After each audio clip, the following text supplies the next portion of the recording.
Arc Raiders is finally out after months of hot anticipation, off the backs of highly successful technical tests and server slams. With amazing word of mouth, it means there's going to be a lot of new players trying out the game for the very first time. Whether you're new to the extraction genre or are simply looking for some tips and reminders to set yourself up for success on your next raid, we've got you covered just the same. Without further ado, here's our guide for the best beginner tips in Arc Raiders. Alright, before we dive deep, I just want to point out that a chunk of my clips are pulled from the latest server slam that happened just before release. While some minor tweaks to gameplay and resources may have been changed for the 1.0, the tips themselves mostly revolve around best practices and mechanics. In other words, we've still got you covered. To keep things nice and structured, I've divided the tips into sections, from the opening tutorial and pre-raid basics, then to in-raid survival tips, and last, to post-raid best practices.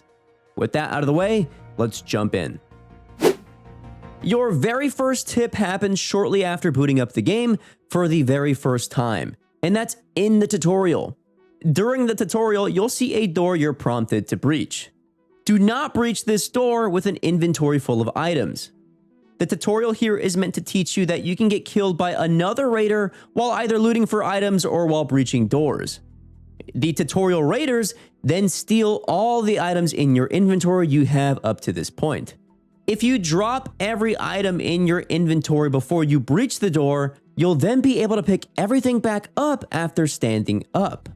Finally, when returning to Speranza at the end of the tutorial, you'll notice in your inventory are all the items you picked up during the tutorial. Next, seeds are an underrated resource at the beginning of the game. I can't emphasize enough just how much you should not sell your seeds. Seeds can be used at Celeste the Trader to pick up common materials to craft into other basic items you'll need to take out with you out into a raid. If you're on some loot runs at the beginning of the raid, you can get seeds by looting fauna in a raid and then recycling them into seeds when back at the hideout. Next, get accustomed to tracking resources. If you're looking for a specific item, you can track it in your logbook. Then when in raid, simply tab over to your logbook menu to see both the quest that you currently have tracked as well as the resources you're looking for. Additionally, the sub-menu will tell you what resource type an item is. Then when in raid, simply scroll over your map to see what areas contain that respective loot pool. And your last pre-raid tip is to prepare for a raid accordingly. That sounds simple and obvious enough, but it's an important framework that we need to break down. First, remember that different guns have different levels of penetration, depending on the ammo type they use. For example, guns that use light ammo only deal light amounts of penetration to shields and arc, while a heavy ammo gun obviously does heavy penetration. Keeping what guns you have in your inventory in mind should inform what kind of encounters in raid you'll be best prepared for. Additionally, different augments have different purposes, each with different weight limits and available slots. For example, a looting augment will give you more backpack slots and more total weight capacity, but less quick use item slots and a lower shield compatibility. Go into a raid with an objective in mind and build a loadout around that.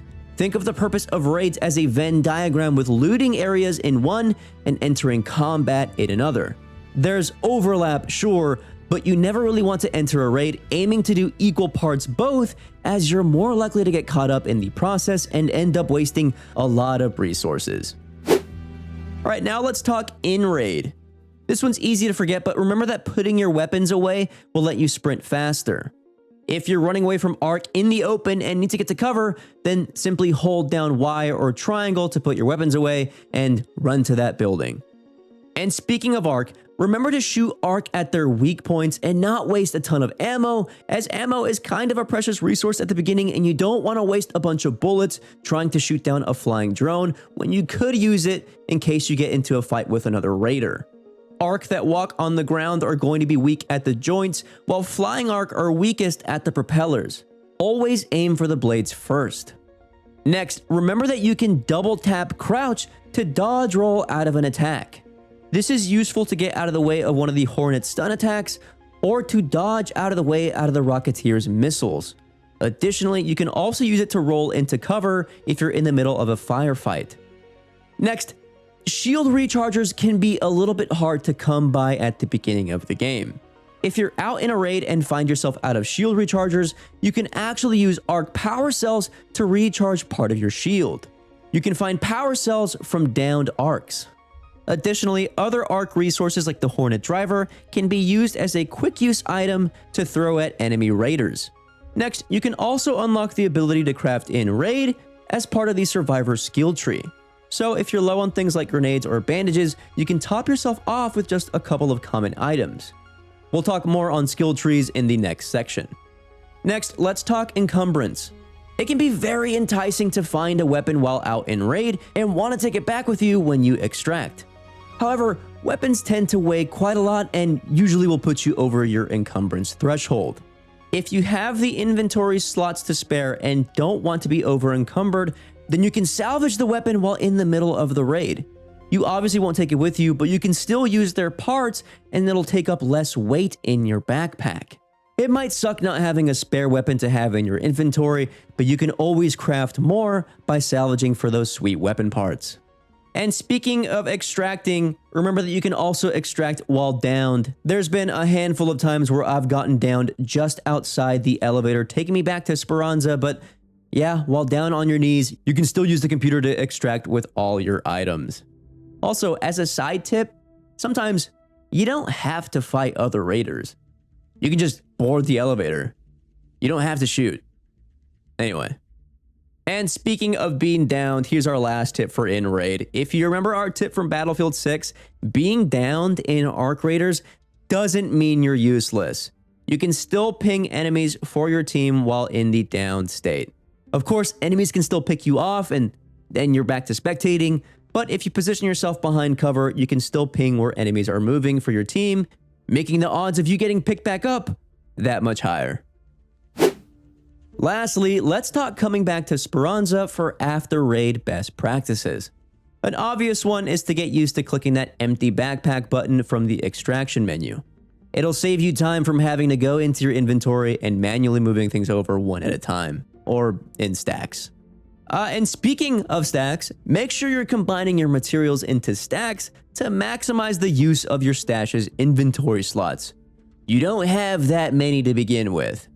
And speaking of your stash's inventory slots, if you're running low on your stash inventory, you can expand it with Raider coins.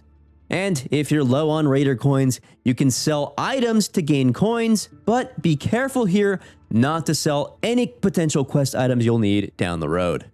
Our next tip is kind of simple, but it's not super obvious thanks to the UX.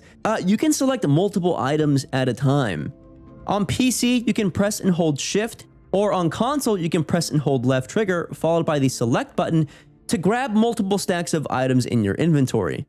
From here, you can either move them, sell them, or recycle them all at once instead of having to do this one at a time. And speaking of recycling, recycle does not mean delete from your inventory. You can recycle existing materials into their basic components. Components that you might need to craft other items. If you're not sure what an item recycles into, you can hit the recycle button to see what you'll get from that item. From here, you can either confirm or cancel. Next, if you went into a raid with one of the free kits the game gives you and successfully extracted with that free kit, don't sell that free kit. You can turn around and trade it for one of the basic loadouts from the Clinic Trader. The next tip is another basic one, sure, but it's an important one to keep in mind for the meta game of going into raids. Crafting and upgrading your workbenches is one of the most vital things you can be doing in Arc Raiders.